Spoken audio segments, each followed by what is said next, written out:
Le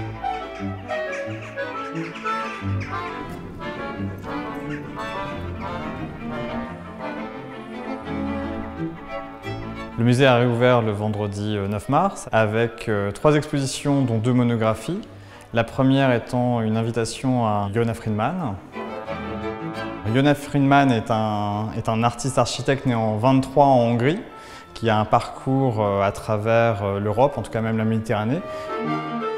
Il quitte la Hongrie pour s'installer dans un premier temps en Israël et arrive en France en 1957-58 où il rédige et publie son premier grand ouvrage, L'architecture mobile, qui pose le fondement de sa pensée. Donc il prône l'autodétermination, c'est-à-dire que plus que l'architecte impose au public une façon de vivre, l'habitant doit pouvoir modeler son habitat en fonction de ses réels besoins.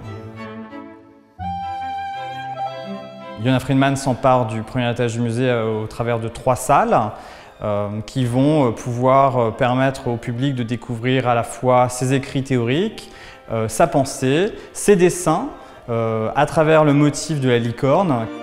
La licorne devient un animal un peu magique sur une société idéalisée que Yona nous propose de mettre en action avec des principes simples, des vérités simples comme il dit.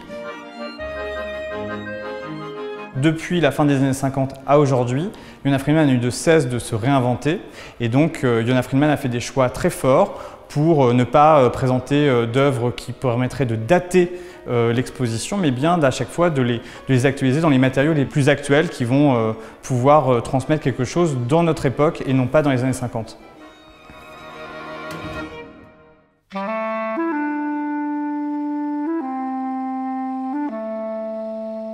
Le public pourra poursuivre sa découverte de nouvelles expositions au 2e étage, autour du thème de la nuit.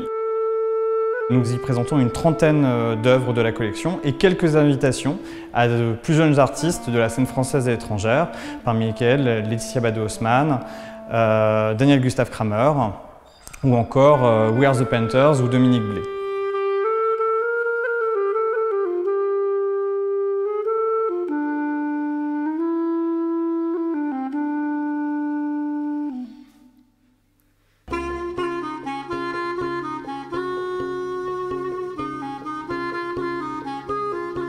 Au dernier étage du musée, c'est-à-dire dans les combles, dans le grenier du château, Mira Sanders investit le lieu avec une narration.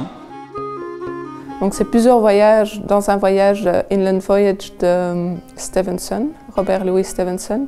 Stevenson a écrit ce roman en 1878, c'est un de ses premiers romans où il avait envie de partir en canoë avec son compagnon. Et voilà, ils sont partis une 60aine de jours ensemble en fait à descendre ces canaux et rivières donc de la Belgique, du nord de la Belgique vers le nord de la France. J'ai voulu en fait par chapitre faire une traduction par le dessin de comment est-ce que je peux essayer de comprendre ce roman, comment est-ce que je peux essayer de comprendre ce voyage à travers le dessin.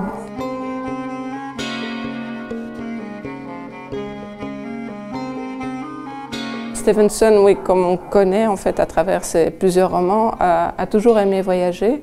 Il voyage en Belgique par ses canaux et est assez stupéfait en fait de la grisaille, surtout au début en Belgique, et puis que les gens sont assez sérieux. On est aussi oui, au 19e siècle à nouveau, donc il y a toute cette partie industrielle, cette révolution industrielle qui se fait. Mais il n'y a pas beaucoup de gaieté, il n'y a pas beaucoup de joie et ainsi de suite. Et au plus qu'il avance, enfin, il se dit bon, ainsi soit-il, c'est pas trop grave.